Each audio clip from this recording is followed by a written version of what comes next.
You need to know what's going on in the housing market if you plan on buying a house in 2024 or anytime in the future. This is something that's going to have a major impact for years down the road, and you need to be informed about this.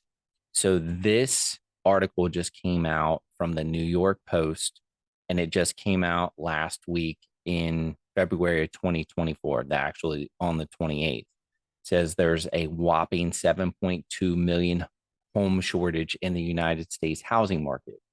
Now, this article goes through and talks about like how the pandemic this that the market's currently missing 7.2 million homes according to this analysis, highlighting a crucial need for increased housing construction in the coming years. Well, right now you guys have probably seen that the interest rate environment's not the greatest for buying a house and also not the greatest for building a house. So the builders aren't just like, let's go build a whole bunch of houses right now because they're not building at price points that are cheap. So at the end of the day, they're sitting there a little bit longer. So in 2023, this was important that out of this article that I thought needs mentioning is that there was an additional 1.7 million households formed just in 2023, bringing the total of new households formed from 2012 to 2023 to 17.2 million. And this goes over and talks about where that shortage comes up from. So it talks about how at the end of 2023, there are 7.2 million houses short. So that's how they came up with this number. Now, at the very top of this article, they referenced that this was based on, they wrote this article based on a recent analysis by Realtor.com. And Realtor.com, they came up with this article that they wrote, and the study that they did on the analysis that they made now didn't have as catchy of a like title as the New York Post did. US gap grows in 2023, and the growth outpaces permits in the fastest growing Sunbelt metros. So this is talking about in the Sunbelt too. Now, if you're in the Sunbelt, you're experiencing this. There's a huge shortage of homes there too. When it comes across the United States, it's so big that it causes an issue. Now, in this article, the one thing that it starts talking about in here, and it comes up with a number that's more conducive to 2.5 million homes that is short, because you have to include the multi-family construction that's occurred, because you're not just in the space of single family homes, because they're building apartment complexes too. So when you come in and look at the fact that there's apartment buildings that are being built to house people because they can't build single family homes fast enough. So we're going to talk in more depth about that, but kind of going back to like, how short are we now? To not that everyone's data is a little bit different, but I went to a Keller Williams function in 2017, and they talked about it being short 5.5 million houses then. Now, in Gary Keller's vision speech in 2023, I couldn't get the one for 2024, and that was finished about a week ago. But in this, he brings up that I'm gonna let you listen to it. As we all know, we have a problem. We'll show a slide later, but there's 4 million homes missing that we never built, right? Coming out of the Great Recession, and because of that, we didn't have enough inventory, and we're not catching up. And this is a problem. So when you look at the month's supply, it's extremely low, right? It's short. Now he goes on and talks about that for an hour and 30 minutes. He talks about inventory and how that impacts everything. But that was just a clip from that where he comes up with the number that says it's 4 million houses short. And I've heard the numbers from 5.5, 7.2, 2.5. We have all these numbers. We definitely know there's a shortage. And the next thing that I wanted to kind of cover is, well, what are these builders doing? How are they building this stuff? So when we look at this, so this is Builder Magazine's top 100 builders. Now, at this, it talks about DR Horton as number one. Now, this company crushed out 82,000 homes in 2022. The numbers are not out for 2023 yet. My idea of what I know in 2023 is that that number is going to be because they did not build as many homes in 2023 as they did in 2022 because the interest rate environment got even worse in 2023 and they wouldn't have been incentivizing in just building homes. Now, DR Horton builds homes and just builds them and then you buy them. There's no picking things out. You just pick, you buy that house and they put it on the market and they sell it, and they built almost 83,000 homes in 2022. If you look at here, the next couple builders and players, now the amount of homes that are being built by the top 10 builders is crazy. 10,000 homes is a lot of homes for any one company to build. But once you get to number 11, it dips under 10,000. And I wanted to show you this so that you can see. So number one did 82,000, number 11 did 9,700. Now, if we scroll all the way to the bottom of the top 100, we're down to Touchstone Living built 574 homes. Now, that's still an impressive amount of homes to be built by one single builder. That's a lot of homes. But when you take this in consideration, now I've highlighted all this and just cut and pasted it into this Excel spreadsheet and brought this over here so that we have all the numbers. So we have one, and then we have all the way down to the bottom here. We scroll down. So this is all of them together. All of them together built 467,000 homes in 1 year. And that's the top 100 builders. Now, if you go through and you start thinking about probably the top 100, the 80-20 rule, like we're going to say that 80% of the houses were built by all these builders. So the other 20% of the houses would have been built by the other non 100 top builders. And in that scenario, how quick do you think they're going to catch up if they're short 7 million homes? And this is not, this is talking about in 2023, 1.7 million households were formed in just 2023. So in just 2023, there was 1.7 million households formed. There was only 467,000 houses built by the top 100 builders. And even if you just try to like come up with a number to say, okay, well, all the builders built this amount, it's going to be hard to come up with not enough. That's the easiest thing to say. It's not enough. So looking at those numbers, you say, okay, well, the builders built this, the housing supply is still there, and it's going to be a challenge there. Now, the other thing that we need to talk about in the market is like, let's talk about the price point that these builders are building at. If we go and at like what the cost of a new construction home is, and I'm going to narrow it down into specific market that we do a lot of business in, which is the Northern Kentucky, Greater Cincinnati market. Now, in there, we have Ryan Homes, who's represented by NBR. We have, we do have Clayton Properties. There's Clayton Homes around here.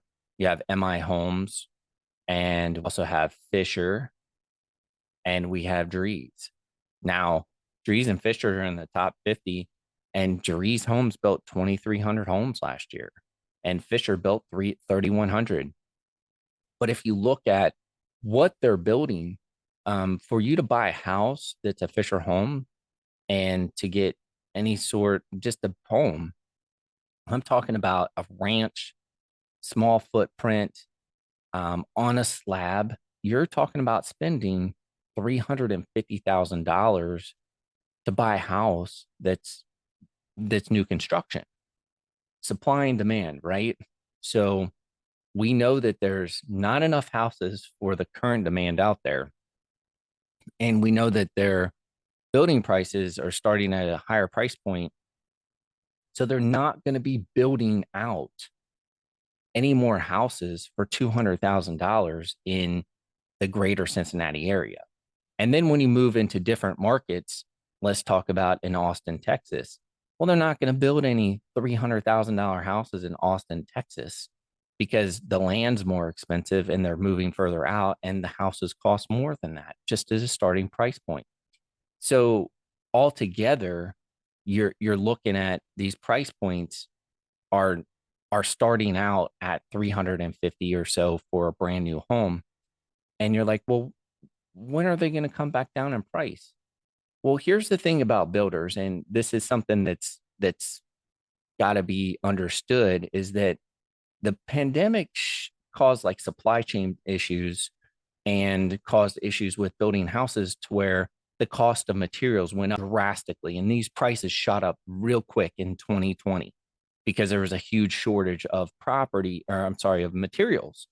So these materials shot up. Well, Brad, the material cost came back down. Yeah, it did. The material cost came back down, but you also still have an offset for labor costs. Well, labor costs is still more. And also, we haven't even talked about the municipalities and how they are charging more and the infrastructure to be put in and how much it costs to build these roads and how much it costs per foot, linear foot to build a road and put in the utilities and the water and the electric. And all that adds to the cost too. Well, here's the other thing that happens is that if they build a home at the front of the neighborhood that's $350,000, and then they build that in phase one, and then in phase two, they have a set price increase that says, hey, during this phase, we're going to charge 360 for that same home because we need to make sure that we have the cost of the home going up. Then phase three happens. Well, we need to charge 375. Then phase four happens. And then they're like, oh, we need to be at 400,000. Whatever those price increases are going to be incremental in the background. And they have to do that because in the back of the neighborhood, they can't sell the house for less than what they did in the front of the neighborhood because it devalues their product. And it actually hurts the neighborhood's whole value as a whole. And in 2009 and 2008, when the market imploded, all these builders went away. And then other builders came in and finished projects and they could sell them for whatever they wanted to do. We're not in an era when that's going to happen again. And that's really what caused this huge housing shortage supply is that when the housing market melted down and all these houses flooded the market because there was just too many houses built during that time frame. Well, they stopped building. The builders went away. They became something else. And now we have these builders that are coming back. And even if you go build, baby, build, they're not going to be able to build, baby, build because they still have the restraints of they have to have buyers that are there to buy these. And the affordability is not exactly there. So we're in a situation where we can't build enough to keep up with the supply, even if we try. And then they're not going to go out and get highly leveraged so that they can get more capital to build more houses faster because they still have to acquire the land. They still have to do the development. They still have to do all these things.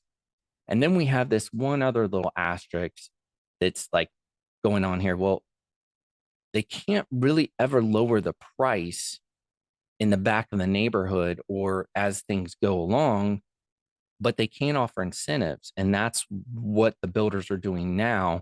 So if they need to sell a home and they're like, well, home sales are slow because the interest rates are higher, what they're doing is they're offering incentives. Well, if you come build with us, we'll keep the price, the 350 or the 360 for the home, but we're going to throw in, for an example, with that ranch with a slab, we're going to throw in a basement. We're going to throw in a finished basement. We're going to throw in a 20,000 buy down for the interest rate to get you a lower interest rate so that your payment's more affordable for you to buy this particular property.